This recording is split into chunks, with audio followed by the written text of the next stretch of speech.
Hello friends, what is the amount of skeletal muscle mass that you are currently carrying? How many kilos of skeletal muscle mass do you have? Now, me looking at some YouTubers with a huge following, the YouTubers who are bodybuilders, powerlifters, power builders and fitness influencers, when they were discussing this body composition stuff, it's obvious that a lot of them don't have the clue anatomy wise about the skeletal muscle mass. So I'm going to fill in the blanks. For example, I watched a podcast with two YouTubers who are into bodybuilding, muscle hypertrophy. They're discussing all this hypertrophy, how to develop it, blah blah blah, how to train, what to eat, and what not. And now this guy said,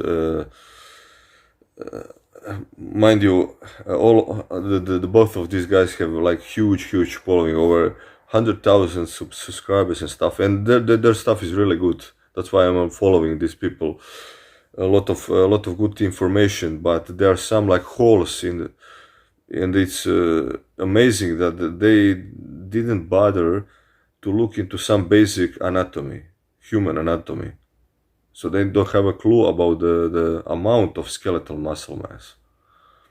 So let me start by saying, like, the average person has the fat-free mass and fat mass. So body fat, that can be like under your skin. This is subconscious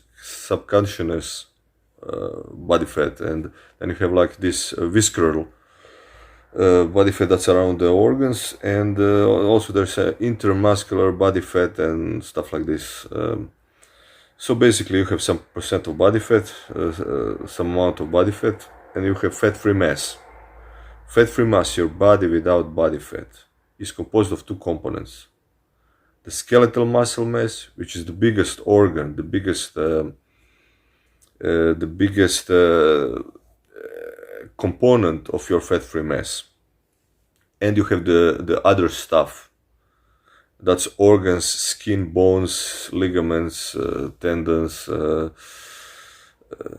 internal organs, blood, stuff like that.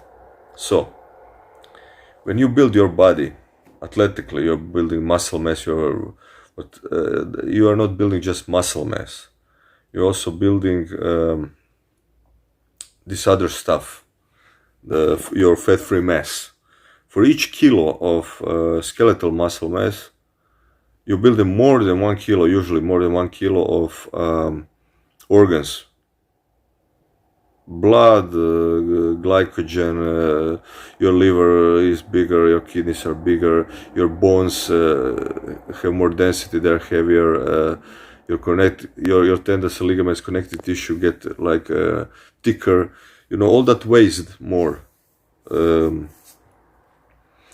So usually you have more this organ mass than skeletal muscle mass. If you, for example, look at the average male, average young male, like active between like 20 and 30 years old, of course I'm talking about this European population, like where the average young man is like 1 meter 80 centimeters and weighs like 85 kilos, something like this, around 80 kilos. So this 80 kilo 25-year-old guy who is not an athlete carries about 30 kilos of skeletal muscle mass, and then maybe 33, 34 kilos of organs.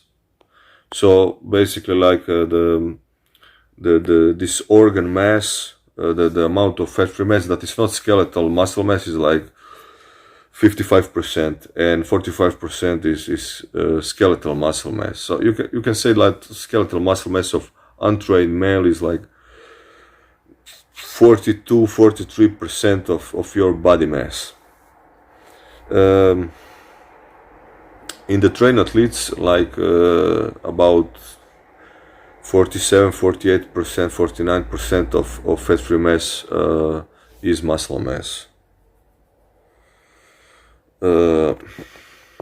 So when you take your untrained individual that has 30 kilos of muscle mass and you add 10 kilos of muscle mass, so he has like 40 kilos of skeletal muscle mass, and then obviously he's going to have more than 40 kilos of the organs of other fat-free mass that is not muscle.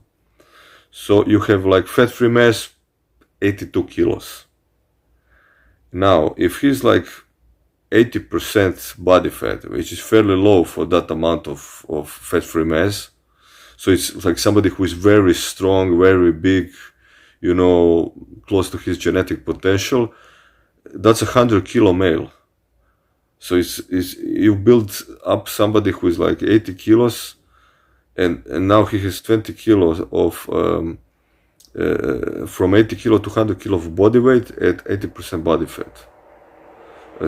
But the skeletal muscle mass increased only maybe 10 kilos. And if you're like a natural lifter, bodybuilder, or athlete, that's about you're close to your genetic potential. I mean, maybe not, but like it's a huge accomplishment. So you're not just adding skeletal muscle mass like this, you know. In 2011, I did a body scan with this bioelectric impedance test. That means like they put electrodes on your hands and feet, and they let some light electricity current go through your body, through your tissues, and then these sensors are like looking at the resistance of different tissues, and then you get this it's called body impedance, BIA or something like this. Anyway, this test is like close with precision to the DEXA scan, which is like the standard. Of course, all of that stuff gives you like estimation of your body composition, how much body fat you have, how much muscle mass you have, how much bone mass you have, or other stuff.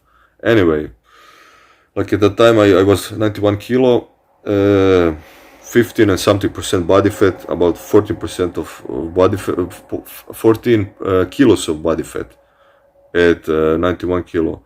So my fat-free mass was 77 kilos. You know,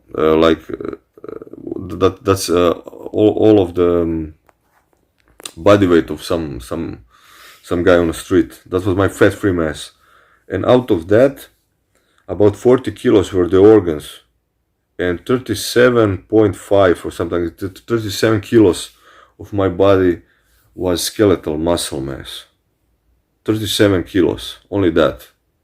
You know, and I was already training like 15 years in the gym, deadlifting 200 kilos, squatting ass to grass 150 kilos, like bench pressing 120 kilos, doing like 15 clean pull-ups and stuff like this. So when I heard these YouTubers talking about, you know, like in the last 3 years I've built like 10 pounds of muscle, I'm like 10 pounds heavier at about the same body fat, you know, but about the same like definition. But that's bullshit, you know, like you didn't build 10 pounds of muscle. You've built maybe 4.5 pounds of muscle, and the like 5 or 6 pounds of organs. Your blood volume increased, your body water increased, your internal organs got bigger because you're eating more, and your metabolism is higher. More work to do for the liver, for the kidneys, for the intestines and stuff. Your bones also are now thicker, stronger, and connective tissue. and that's additional body weight. So that's the skeletal muscle mass, man. Like the average male carries about 30 kilos of skeletal muscle mass, and if you add 10 more kilos of skeletal muscle mass training, hard for like 10 years in the gym, it's a lot. You're going to be fucking big and strong, like double stronger than average guy on the street. But when we are talking about this muscle mass in kilos or pounds, whatever, like this increase is not so great. Like that's you've just added 10 kilos. So and maybe in the first year you added like 6 kilos, and then the next 12 years you added another 4 kilos of skeletal muscle mass. So, but that's just reality. That's biology. Like